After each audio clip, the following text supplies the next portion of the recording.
Hola amigos, ¿cómo están? Nuevamente en el programa Un Bizcocho con Churuchumbi. Nos encontramos con dos distinguidos amigos, amiga de casa, amiga conocida, Verónica Silva, una académica de carácter internacional y Gracias. también ex candidata a la vicepresidencia de la República, por Casi el- por vos, casi por el Pachacuti. casi. No más faltó que me inviten, ¿no? Bueno, también estamos con Aquiles Herbas, economista, un distinguido amigo también, académico, por supuesto, que también ha hecho muchas contribuciones académicas, técnicas, que nos ha estado también acompañando en varios procesos sociales. Así es que estamos con dos personajes comprometidos con este país. Creemos que es importante buscar otra historia, otro relato, otra verdad desde los medios alternativos. Así es que, con menos palabras, continuamos con Berito. ¿Cómo hacemos un análisis rápido para la segunda vuelta? Estamos a pocas horas, a pocos Pocos días, días sí. de una segunda vuelta que tenemos a Daniel Noboa y a Luisa González. Y me parece que el país está muy polarizado y a veces estamos cayendo en odios, en resentimientos, en calumnias, en chismes, y creemos que es importante que los ecuatorianos debatamos con toda seriedad y transparencia, qué es lo que esperamos para la segunda vuelta. Bienvenida. Muchísimas gracias, gracias Guillermo, gracias Aquiles. Qué interesante mesa y compartir, como tú dices, un bizcochito entre amigos, ¿verdad? Pues sí, yo creo que es parte también de esta crisis política permanente que estamos viviendo los ecuatorianos, producto de este enfrentamiento, ¿no es cierto?, entre los grupos oligárquicos que no tienen un plan para el país, no tienen una respuesta clara y precisamente al no tener ellos este plan de país, pues generan estas convulsiones a lo interno, ¿no es cierto?, de la política, de la economía y que también se refleja en la estructura, vamos a decir, social. Entonces, cuando analizamos qué ocurrió en la primera vuelta, sí, esta clara bipolarización, vamos a decir, bipolaridad de la política, de los resultados electorales, es también producto de ese miedo, ¿no es cierto?, de ese terror que nos quieren imponer a los electores, dejando de lado otras propuestas políticas, por ejemplo, el Pachacuti, el mismo Partido Socialista y otros partidos que quizás queríamos proponer una agenda distinta de país. Teníamos incluso otros actores, otras voces, sí, queriendo posicionar esas salidas, esas soluciones que no han permitido precisamente ese miedo, ¿no es cierto?, en el que seguimos sumidos los ecuatorianos. Ante esto, yo creo que los ecuatorianos debemos tener clara cuál es la estrategia. ¿Sí? O sea, no podemos seguir con esta estrategia de guerra, con esta estrategia de terror, sí, que está posicionando esta, esta, esta estrategia oligárquica, ¿no? ¿Y qué es lo que deberíamos proponer? Pues una estrategia de paz, ¿sí? Y con claridad decir qué implica la paz para el país. Primero, defender a la Constitución. ¿Sí? Una constitución garantista de derechos que le ha costado esto pues décadas de luchas sociales, ¿no? No es una constitución de un gobierno o de algún personaje como a veces quieren tildar a esta constitución y con ello fácilmente dejarla de lado. Ahora incluso hablan de la posibilidad de hacer una nueva constituyente, ¿no? Con notables. No, hay que defender la constitución con claridad porque eso también es empezar a validar y a defender la paz. Dos, ¿qué está pasando con el aparato productivo? Sí, de nuestro país está totalmente acabado, destruido. Y tú mejor que nadie, Guillermo, que lo conoces también, ¿qué está pasando con nuestros campesinos, con nuestros empresarios, ¿no? Que realmente pues no pueden seguir manteniendo una posibilidad económica para los ecuatorianos y ecuatorianas y muchos han tenido que pues que cerrar, ¿no? Que cerrar sus negocios, dejando miles de plazas de empleo en la nada, en el vacío, en la calle. Sí, y yo creería que un punto tres también es pensar cómo articulamos la unidad de distintos sectores, porque sin unidad la propuesta de paz también sería difícil de conseguirla, ¿no? Y quizás un cuarto punto que me gustaría también ponerlo para analizar es esta defensa de nuestra soberanía, ¿no? Ujú. Nuestros derechos, incluso la política internacional de nuestro país, que es clara, ¿no? Que tenemos ahí principios muy claros de no solamente de defensa, ¿no es cierto?, de nuestra soberanía, de defensa incluso del derecho que tenemos los países, ¿no es cierto?, de pensarnos, de constituirnos por nosotros mismos y no esperando que sean fuerzas extranjeras, como hoy intenta pues este modelo oligárquico. Así que ahí yo veo cuatro puntos, Guillermo, que bien podrían ir reconstituyendo esta posibilidad de pensar esta estrategia de pacificación para el país rumbo a esta segunda vuelta, incluso posicionando una agenda, ¿sí? Que yo creo que se ha dejado de lado, ¿no? Que precisamente por estar en esta polarización, ¿no es cierto?, no nos permite tener una agenda ciudadana, una agenda de defensa de derechos que nos permita también dar cuenta de esa paz, de esa defensa de la vida que hoy necesitamos. Gracias, querida Berito. Me parece que tus puntos son muy importantes. Claro, están dejando temas fundamentales para el país. Inclusive ahora está hablándose de dolarización cuando en la vida diaria, cotidiana, en carne propia estamos viviendo ya con el dólar desde hace rato y se empiezan a debatir en vanamente. O sea, no tiene sentido. Al menos para mí no tiene sentido que estemos discutiendo el tema de la dolarización cuando hay otros temas fundamentales en este país. Querido Aquiles, igualmente bienvenido.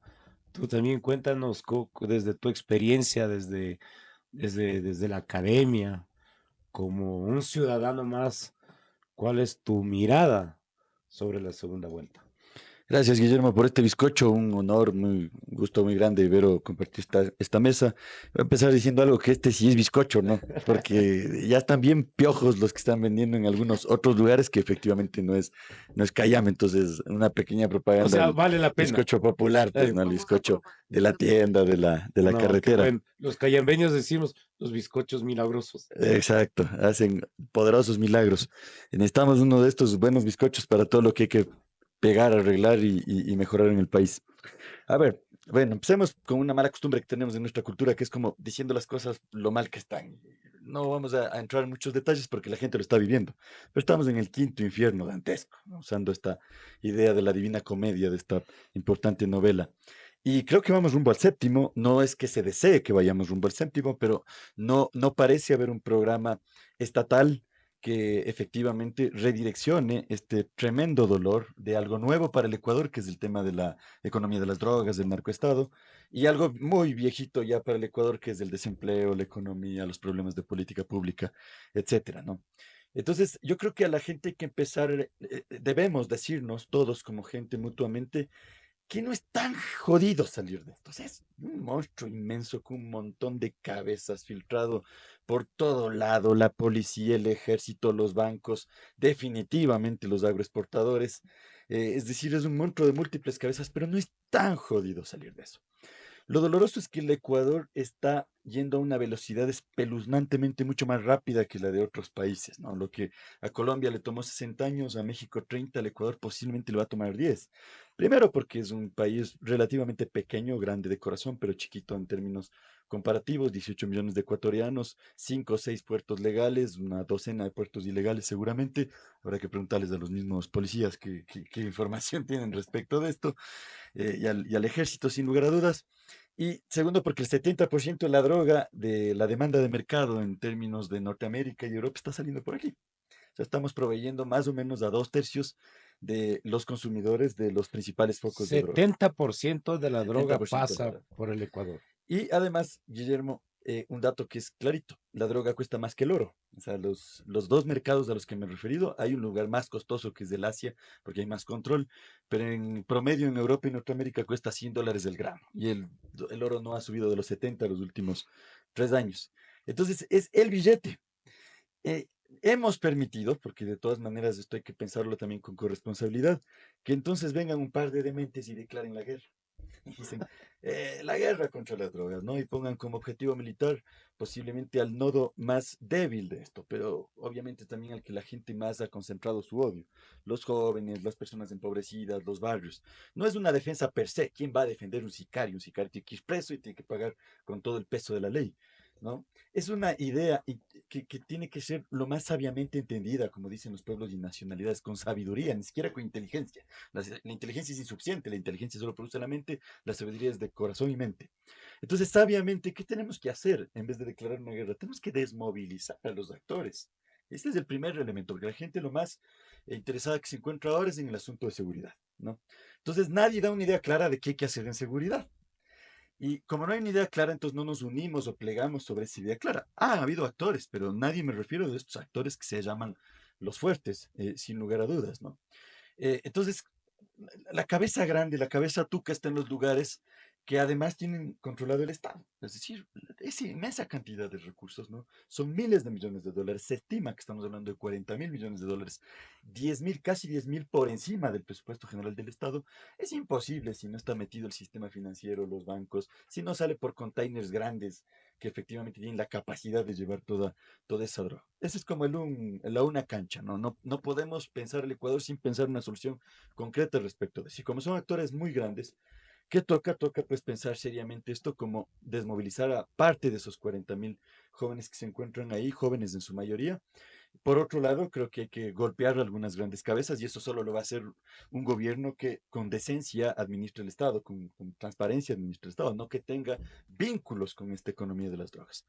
Y a la vez, paralelamente, efectivamente, con un inmenso plan de política económica, social, política pública, en definitiva, un marco estatal que permita, yo quisiera ser esperanzador, aprovechar además lo que le está pasando al Ecuador, que es un surrealismo este, ¿no? Está en su peor momento, pero también está en su mejor momento, porque después de la pandemia, el Ecuador se convirtió, como muchos otros lugares de Latinoamérica, la región, en posiblemente uno de los principales proveedores de agroalimentos y de sistemas agroalimentarios. Es que es una oportunidad del tamaño del cielo. Es una oportunidad que no la estamos aprovechando porque primero no la estamos viendo. Es un país tan profundamente agrario, pero con casi cero política de Estado. Entonces, claro, ¿qué haces? Efectivamente, tratas de que los jóvenes que se están queriendo ir a raudales, que se quieren ir como locos, de hecho ya se fueron, estamos hablando de más o menos 400.000 jóvenes que han salido por el Darien. Muchos de ellos van a empezar a ser retornados por otro demente, el señor Trump. ¿Sí? No compren productos norteamericanos, boicoteemos un poco con lo que está a nuestro alcance, que es nuestra capacidad de consumo. Entonces los jóvenes necesitan cambiar en algo, pues, o sea, necesitan urgentemente. Un dato, no me quisiera alargar mucho. El paro de octubre, el primero, tuvo 700.000 jóvenes que estaban en para total, o sea, que no entraban ni en economía formal ni en informal durante 2 años y medio. Un dato que nosotros pudimos medir ahí con un equipo de investigación. Entonces, claro, no tiene de otra que una revuelta. Entonces, ahora tenemos 1.200.000 jóvenes en la misma situación y ya van a tocar los primeros 2 años que no entran ni en la economía informal, o sea, no logran un espacio ni en el semáforo. ¿Sí? Entonces, es un caldo de cultivo para que vengan todas estas estructuras que nosotros siempre pensamos que están encabezadas por un tiguerón, por un Latin King. Sí, son parte de, sin lugar a dudas, que tienen un banquero, que tienen un agroexportador, que tienen un general que está efectivamente apropiándose una parte de este pequeño país, de una parte del territorio, y empezar a desmovilizarlos construyendo política pública. Pero claro, eso solo va a ser posible cuando el 60, 65% de los ecuatorianos, en vez de dividirnos con un odio feroz, nos integremos alrededor de una idea, de un macro problema, pero una macrovisión. Para cerrar, entonces, ¿qué creo que es importante acotar en esta mesa? Que esto puede pasar de dos formas, porque lo racionalicemos, porque lo sentipensemos, porque sabiamente empecemos a tejernos. Es poco probable, para serle sincero, pocas sociedades lo hacen por ese camino. O segundo, porque lleguemos al séptimo infierno dantesco que empecé describiendo y esa crisis nos lleve a unirnos por supervivencia.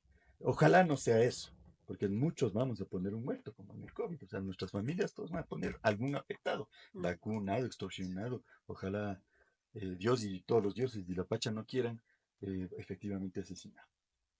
Muy interesante el aporte de Aquiles, de verdad. A propósito de los jóvenes, tengo entendido que cerca del 60% de jóvenes de este país durante 2 años vienen buscando trabajo. son jóvenes profesionales, jóvenes dispuestos a hacer el emprendimiento, pero no encuentran. Y ahí es fundamental el papel del Estado ecuatoriano. El papel del Estado ecuatoriano, por supuesto, un Estado fuerte, potente, que garantice los derechos de los jóvenes, de hombres y mujeres. En ese contexto, querida Verónica, ¿cómo podemos desarrollar, cómo podemos impulsar lo que hace un momento decías, ojalá se transforme en política pública? Tú mismo hablabas del tema de, mire, decías, nosotros nos han declarado en una guerra, Ujú, ujú, pero ¿cómo transformamos en una política pública de paz, de ujú, justicia? Tú decías, ¿verdad? Defensa de la soberanía, como también la soberanía de cada una de las familias, la soberanía del barrio, de la comunidad. O ujú. sea, empezar a creer en nosotros mismos, a creer en nosotros mismos. Eso significa una política soberana, pero ahí nuevamente, ¿cómo contamos con un Estado fuerte para transformar en política pública? Pues bueno, primero insistir, ¿no? Y dar cuenta quién está en este momento a cargo del aparato del Estado. O sea, eso hay que tener mucha claridad. Una cosa es el Estado, el cual obviamente lo conformamos todos, pero si a la cabeza de ese aparato estatal, que es el encargado de pensar la política pública, que es el encargado de administrar nuestros recursos, nuestro dinero, ¿verdad? Tenemos a quería decir otra palabra, pero mejor no digo, o sea, un grupo oligárquico, vamos a decir, porque así son, y hay que insistir en qué es esto. Estos son estos grupos económicos que viven precisamente de la desinstitucionalización del Estado, viven de acabar con nuestra institucionalidad, viven de acabar con nuestras autoridades. Miren lo que están haciendo con el CNE. Realmente es gravísimo, sí, es gravísimo estos errores, ¿verdad? Que por acaparar, vamos a decir, a fuerza una elección, pues están cometiendo unos errores inconstitucionales, ¿verdad? Que realmente pueden ir acabando y degradando aún más nuestra democracia y la legitimidad que debemos tener nosotros como ciudadanos al ir a una elección. Entonces, ¿qué es lo que debemos hacer? Como te decía, fortalecimiento de nuestro aparato estatal. Es urgente que tengamos pues gente al frente, ¿no es cierto?, de las instituciones con esa capacidad. Pero los Y dos, ellos no son los grupos oligárquicos. Hay que despojar de poder político a la oligarquía de este país. No pueden gobernarnos aquellos que están manejando, son cabeza del banco, pues. No pueden manejarnos aquellos que son la cabeza del grupo corporativo más grande de este país, porque es obvio que cuando llegan al Estado, su interés no es el interés de los ciudadanos, no es la vida de los ecuatorianos. Como decías, Aquiles, nos están matando, ¿sí? Están acabando con el primer principio, con el primer deber que tiene un Estado con sus ciudadanos, que es cuidar la vida. No les importa, a esta gente no les importa. Miren lo que está ocurriendo en Esmeraldas. Sí, lo de Esmeraldas no es un simple accidente, es producto de ir despojando al Estado precisamente de los recursos, del personal capacitado, ¿sí? Para una emergencia que bien podría y, cubrirse en pocas horas. Tú has sido alcalde y sabes muy bien que este tipo de errores pues no se pueden cometer, acabando con 5 ríos, con la vida de miles de familias. Entonces yo creo que la gente hoy más que nunca debemos tener claro que el primer paso para establecer la paz en este país es quitarles, ¿no es cierto?, el poder político a estos personajes que viven precisamente de acabar con el Estado de los ecuatorianos, pero ellos ¿sí? dicen que no viven del Estado, la oligarquía no vive del Estado, dicen. Esa es de la definición precisamente de la oligarquía. Si no fueran grupos económicos como otros tantos, la oligarquía para existir, sí, tiene que estar como enquistada, ¿no es cierto?, al Estado, a sus instituciones. Así se entienden los negocios, así se entiende Progen, por ejemplo, así se entiende Petronovoa, así se entienden los negocios de la señora Isabelita, ¿verdad? Lamentablemente es así. Los negocios de estas familias ultrapoderosas se pueden mantener porque no pagan los impuestos, ¿sí? Hoy el Estado deja de percibir más de 1.500 millones de dólares, ojo con esta cifra, porque precisamente hay todo un recurso legal para que estos personajes y estas grandes empresas no paguen los impuestos a los ecuatorianos. Entonces, cuando nos dicen no hay plata, claro que hay dinero. Este Ecuador es un país rico, ¿sí? Rico porque los ecuatorianos sabemos trabajar. Y no solamente los ecuatorianos de aquí, de nuestro país, sino los miles de dólares que entran, ¿no? Los millones que entran por nuestros migrantes que duramente hacen ese trabajo en el extranjero para mantener a sus familias aquí en el país. Esa plata que llega, la plata que también viene de los recursos naturales, ¿dónde está? ¿Dónde está? Lamentablemente la están sacando del país y por eso otro tema más de la desestabilización de la economía, pues quieren bajar pues el impuesto a la salida de divisas, por ejemplo, que ya lo hizo, creo que desde Lazo lo Sí, iniciaron, del ahora con 5 Novoa. bajaron al 3%. Claro, y ahora lo quieren desaparecer con un recurso de que esto nos ayuda a la inversión extranjera.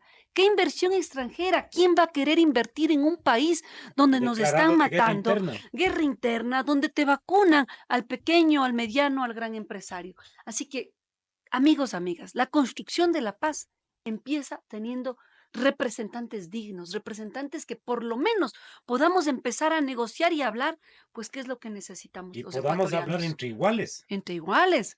Con Novoa esto es imposible, Guillermo y Aquiles. Yo creo que es imposible. Querido Aquiles, lo que nos dice Berito, Claro, y diáfano como el agua, ¿no? De una de las personas más brillantes de como el este agua país. de tomarán agüita, vean, una Gracias. agüita, vean, Este caso, donde está el bizcochito con churuchumbi. la gente, nosotros tenemos que recuperar la política, pero además hay que definir más sencillamente la política, porque está tan enquistada la idea de que política es de conjunto de personas que están De en los los expertos, de los que parlamentos, saben. no en las asambleas, los panas del dueño del partido, etcétera, etcétera, etcétera. Y es un poquito más simple, y ahí incluso vamos a demostrar por qué quienes están ahora en el Estado son patojos totales para administrar lo público. O sea, ¿cuándo empieza el acto político? Está cuando tu mamá te manda a comprar la leche. Es decir, compre la leche, mijo. Es decir, tenga, $1. Viene el guambra, tenga el vuelto y el litro de leche, 5 centavos. ¿Te han cobrado de más? ¿Cuánto cuesta? No, no cuesta esto. Vaya a la tienda. Ahí nace la política. O sea, todos nosotros que compramos la leche, que gestionamos trámites, que vamos al seguro, que llevamos a la abuela por emergencias, vivimos la gestión del conflicto. O sea, política es gestionar el conflicto. Es decir, Conversar. resolver, ir por primera vez a los 6, 7 años, 5 años, según el caso, enfrentarte a la señora, tiene que decir, señora, me acaba de bajar 10 centavos, devuelva, ¿no? Entonces, quienes ahora están en el Estado, en la vida han comprado leche, en la vida han pagado la luz, no tienen paloma idea de la gestión de un Ah, conflicto. mira, ahora venía conversando con un taxista, dice, los políticos que están dirigiendo en estos momentos ni siquiera habrán cogido una escoba para barrer, o quién sabe, ni siquiera podrán manejar sus carros porque tienen choferes. Claro, porque los que somos de abajo tenemos que gestar la vida día a día. O sea, nada nos ha venido regalado, no nos ha venido ya hecho, elaborado. Tenemos que ir poco a poco aprendiendo a consensuar, tirar, aflojar, imponer de vez en cuando, ceder completamente en otras ocasiones. Yo fui en enero, más o menos, por delegación de la Cooperación Internacional, a una invitación a los italianos que les hicieron, ¿no? Entonces, vinieron los italianos que han sido los que han combatido a la mafia más grande de la historia del planeta, la Cosa Nostra. Y dieron 117 datos. Yo era un demente anotando como si estuviera otra vez en la escuela. Y regresaba a ver a los tipos del gobierno, ¿no? Y no anotaban media paloma de información. Media paloma, les doy un dato. Cuando la sociedad se Del actual percata, gobierno. sí, del actual gobierno, cuando una sociedad, dígase país, se percata que hay que hacer algo, decían los italianos, ¿no? Hay un grado alto de inconsciencia en los europeos también, esto es humano, ¿no?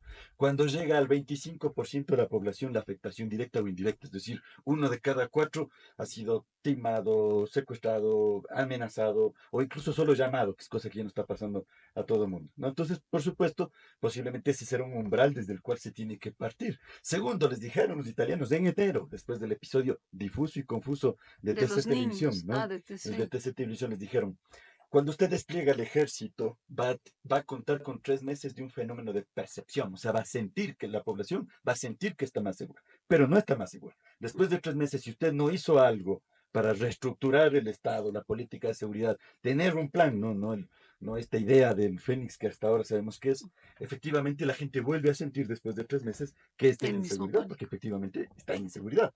No anotaron nada, 117 datos, nadie anotó nada, porque no les importa. Porque el placer de ejercer el poder, en el caso del anterior presidente Lazo, para tratar de subir en el ranking económico, el actual presidente para hacerse más dinero, ¿no? Ahí coincido plenamente con Vero. Mire, a las élites latinoamericanas les encanta el Estado. Pero yo estudiamos en México en nuestros posgrados, ¿no? Allá hay un Así tipo estudiaron. Carlos Slim, que se Ya, hizo de los más millonarios del claro. mundo. ¿Cómo se hizo de los más millonarios del mundo? Deteriorando, pero aceleradamente, la calidad de las telecomunicaciones y comprando toda la infraestructura a precio de gallina. Que es exactamente lo que estaban yendo a hacer con Sacha, ¿no? Ya estaba toda la inversión puesta, ya estaba todos los recursos destinado para que un consorcio entre el cual parece que sin lugar a dudas han estado sus intereses también corporativos nacionales de su familia, se haga del campo petrolero más importante y de mayor calidad del país. Entonces les encanta el Estado, no es que detestan el Estado, no son antiestadistas. Lo que pasa es que les encanta el Estado para sí. Y el problema es que el concepto de Estado, que también hay que decirle a la gente el día de hoy, somos nosotros. O sea, el Estado no es una cosa difusa ajena. Quien lo gobierna es una cosa, pero el Estado somos nosotros. ¿Por qué? Porque el Estado es una constitución, que yo también coincido, hay que defenderla. No la hizo nadie en particular. Ya tocamos fondo, ya nos fuimos a la recontramierda, perdón el término, en el año 2000. Un cuarta parte de nuestros hermanos se tuvo que ir de inmigrante. Éramos 12 millones, fueron España, 3. Italia.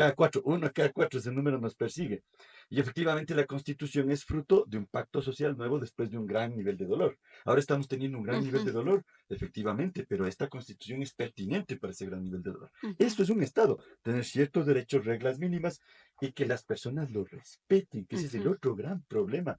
La gente no le para bola mucho cuando el presidente coge y la calma. Y dicen, esta no es la vicepresidenta, ujú. sino esa señora de acá, venga, usted es presidenta, ¡pum! Y la sienta en Carondelet. No, si usted es la presidenta de la República del Ecuador, dice, este señor ya está en el decreto, dice, ¿quién puede quitar esto? Yo mismo. O sea, él firma el decreto y él dice, yo le quito, yo le saco. ¿No? Entonces, es Entonces, terrible. ¿qué pasa ahí? Que usted dice, bueno, la política no me interesa, esto no me afecta, hasta cuando llega a tener que sacar el turno de la cédula. Entonces viene algún desgraciado y le dice, no hay turnos, pero ¿cómo? Si ahí veo que está, no hay turnos. Entonces sale un poquito más allá y le dice, yo le consigo el turno en $30. Eso se llama inseguridad jurídica. Cuando el presidente no respeta las reglas Claro. mínimas, se genera un efecto en cascada en el que nadie respeta las reglas Nadie mínimas. responde. Todos los militares creen que pueden matar 4 niños y no va a pasar nada. El de acá cree que puede cerrar la ventanilla y cobrar por los turnos con algún sistema de vínculos, lo mismo en la Mm, matrícula. Entonces la política nos llega a absolutamente todos. Eso se debe recuperar. ¿Cómo? Obviamente es un escenario difuso, la gente está recontra polarizada, no logra ver más allá del odio que le tiene al otro lado y los otros del odio a los de este lado, y nos estamos yendo al carajo. Entonces, ¿qué toca? ujú, Toca pensar seriamente que si no queremos irnos a un infierno peor que el séptimo, hay que volvernos a recomponer. Reglas ujú. mínimas, ciertos derechos, un Estado para una gran cantidad de cosas, en otras cosas un montón de campo privado. La vida ahora es el siglo XXI, ya no es blanco y negro. Ahora hay Ujú, para lo ujú, privado, para lo público y para lo comunitario. En una cultura como la nuestra, lo comunitario es clave. Nosotros somos hipercomunitaristas. Si usted es mestizo, pero es comunitarista, su familia es una comunidad. Esa es una tercera dimensión que ujú. cualquier estadista en este país Así, la tiene que incorporar. ujú, ¿No? Muy interesante tus aportes, de verdad es que yo como estos días yo he estado en la camita, estaba viendo el surgimiento de los rusos. Y me parece esto también una cultura en los chinos, en los alemanes. Y en América Latina también nos falta aquello, el orgullo cultural de nuestro país. ujú, Y ujú, si nosotros somos orgullosos de nuestra cultura, amamos a nuestra tierra, le queremos a nuestra familia, le queremos a nuestra identidad, significa que vamos a construir una nueva sociedad distinta, un así es. estado distinto. Pero, y creo que ahí es importante también discutamos, bueno, ¿qué modelo de economía queremos para estos 18 millones de ecuatorianos?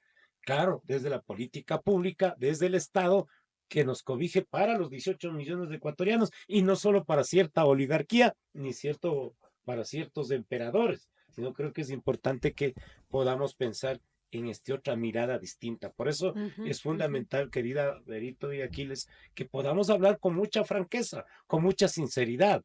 O sea, tarde o temprano tenemos que superar estos odios, porque si no nos unimos, los 18 millones de ecuatorianos, como tú estás anunciando, me parece que estás ya anunciando, nos vamos al infierno. Nos vamos al infierno, estamos a punto de irnos al infierno y la gente El no se no da cuenta. retorno. Ujú. Sí, probablemente el no retorno, eso sería lamentable para la vida de nuestros hijos. Así No sé es. si palabras finales, las últimas conclusiones tuyas para pensar a ver qué otras salidas, qué otras alternativas para recuperar este país. Bueno, tú decías algo interesante, Guillermo, y es cómo vamos a estructurar, ¿no es cierto?, esta crisis que hoy estamos viviendo.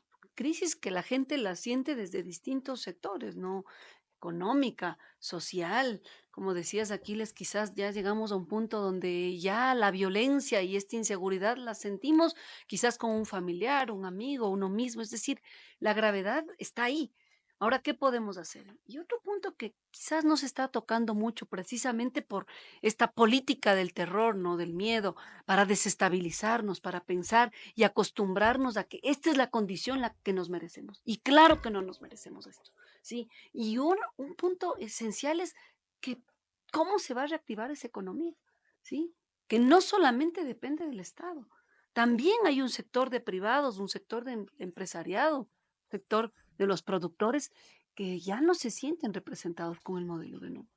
Y yo creo que hay que también hablar con este sector y traerlos para un sector mucho más amplio, esta unidad nacional y pensar el Ecuador que queremos, Ve, porque los hemos dejado a que los empresarios empiecen a creer que solo la derecha les puede representar.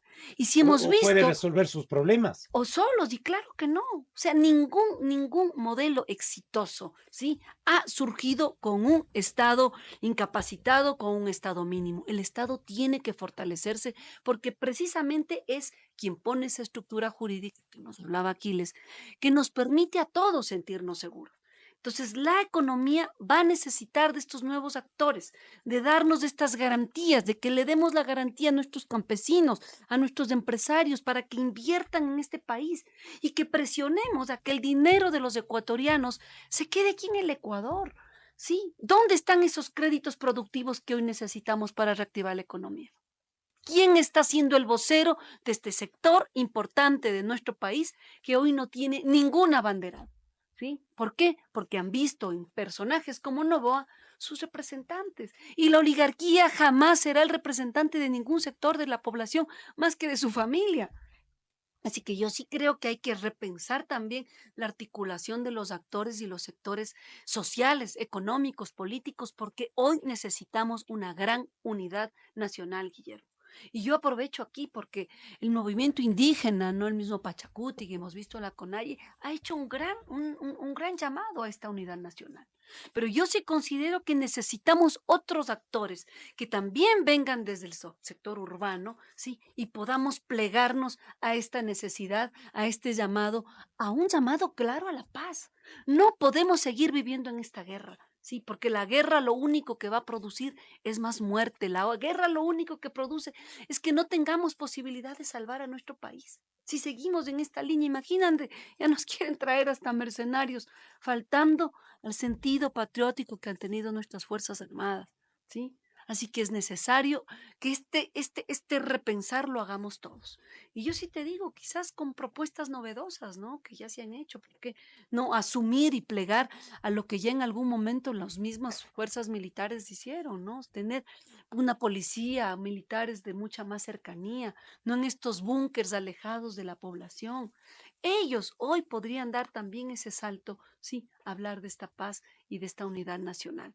Así que para cerrar, quizás yo invitarles a eso, Guillermo, también tomando la posta de lo que ya ha hecho el movimiento indígena y que hoy necesitamos conectar con las mujeres, sí, con esas madres cabezas de hogar que están desesperadas, que no podemos llegar a fin de mes, Guillermo, sí, y que tenemos a nuestras espaldas 5 o 6 miembros de la familia a quienes hay que mantener.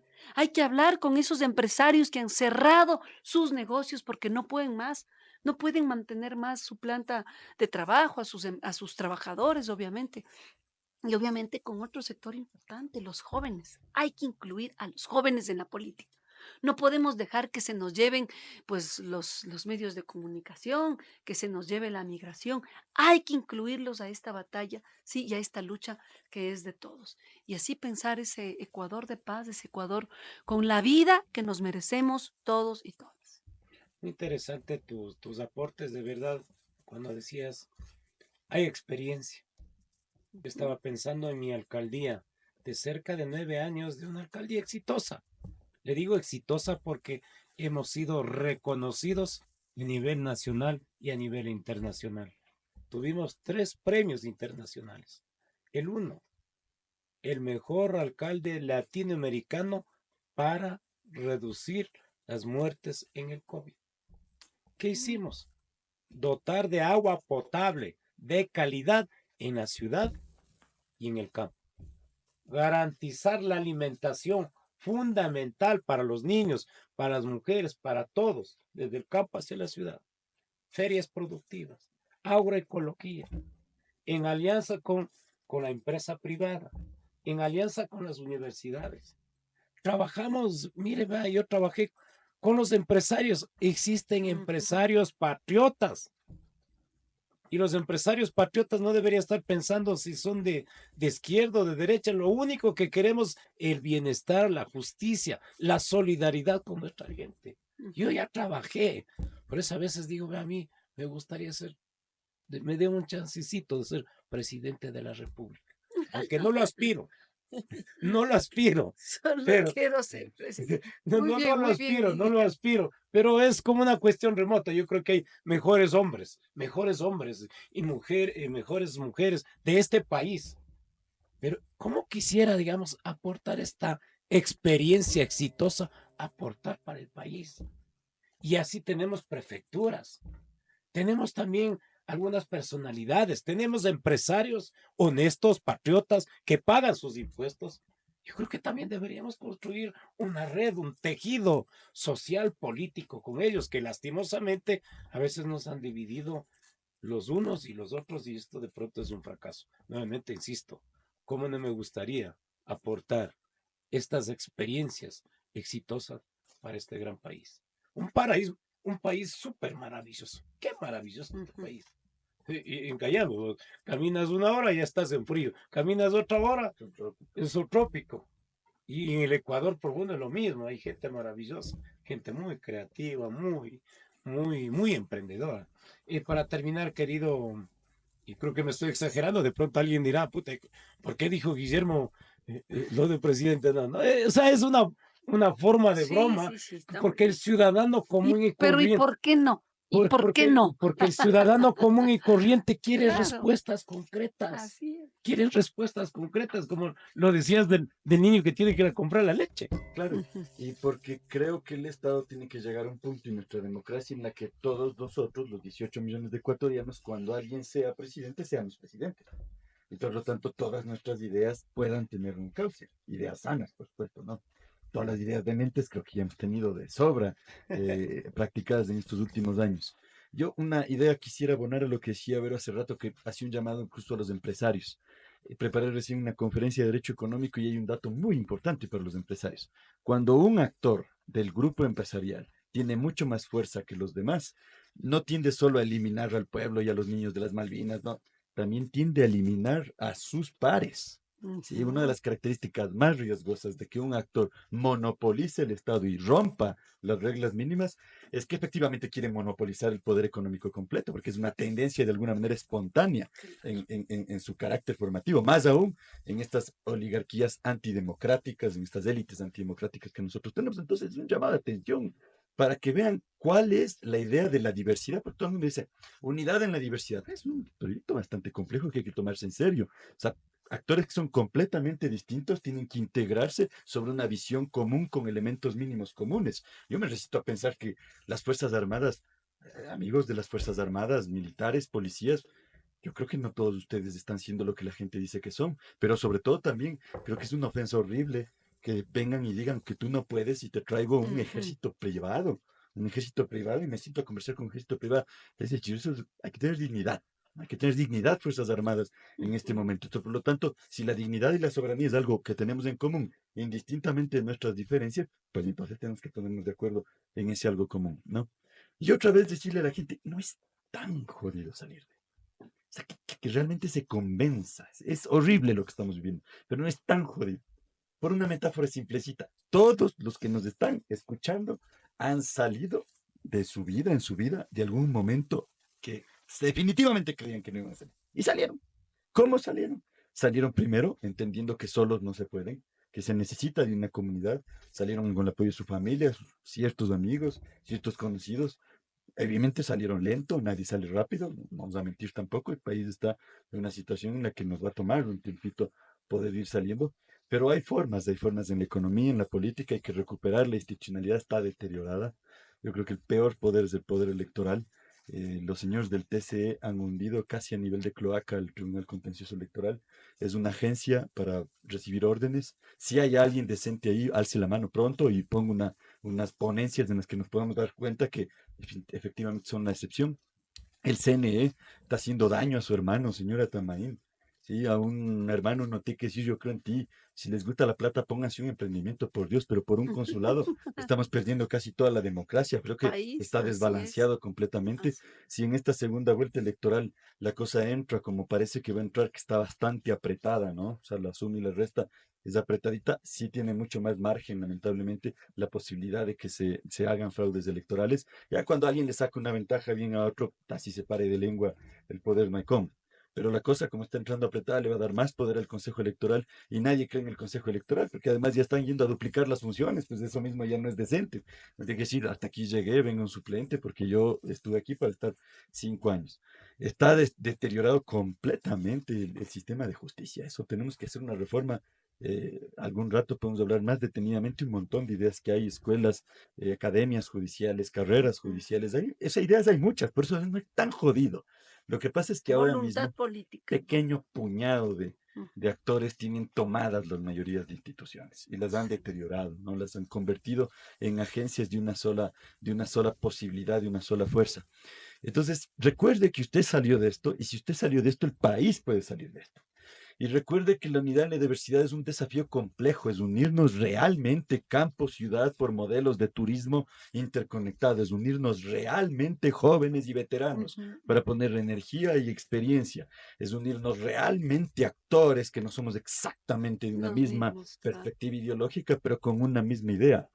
Porque hay oportunidades grandotas, lo que tú has citado es en todos los rincones de este país. Turismo a mediana escala, sistemas agroalimentarios, la economía cultural mueve millones de dólares, pero no le estamos poniendo ni un solo estimulante, logística, la posición en la que estamos. Creo que Latinoamérica, y esto lo podemos conversar en otro rato, se le abre una oportunidad de alianzas con actores regionales. Es momento de hablar seriamente entre Europa y Latinoamérica, desde la racionalidad de los elementos comunes que pueden todavía existir. Hay un mercado que se puede abrir ahí. La guerra que está ya básicamente instalada a nivel regional nos obliga a pensarnos como una región y en qué posición queremos querer, porque si vamos a ser siempre patriotas luego de todo el mundo, no vamos a salir. Entonces, sí son muchas más las oportunidades, sino que nos están también convenciendo, nos De meten que en no nos una nube merecemos de una... polvo, ¿no? Y Así nos es. siguen bajando la autoestima. Y bueno, si definitivamente lo logran, yo digo, bueno, hagan rápido, pues no, ya, a ver, ya, mucha pendejada. Si no van a respetar las reglas, acaben de cavar su propia tumba, ya hagan. Lo peor que quieren hacer, hagan de una vez. Que nos tenemos que cuidar, tenemos que resistir y háganlo rápido para empezar a reconstruir.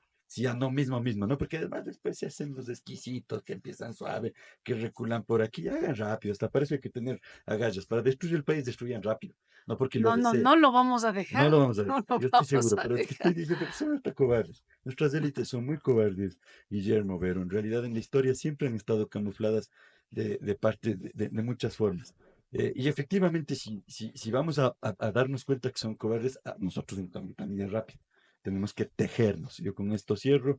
Creo que si hay algo que nos enseñaron las abuelas, y esto no está en los libros, y a mí me gusta leer mucho en la academia, nos matamos encontrando datos, cifras, estructuras, modelos, pero una abuela dice una frase, todo, sí, que aguante el poncho, no esté pensando tanto en los colores, deja este color con este color con este color, que como hilos sueltos, ¡pac!, nos rompen facilito, pero aunque seamos de diversos colores, si ya somos poncho, se aguanta pesos grandes, se aguanta fuerzas grandes, dejámonos más rápido de que estos se acaben de animar y empecemos a recuperar este país.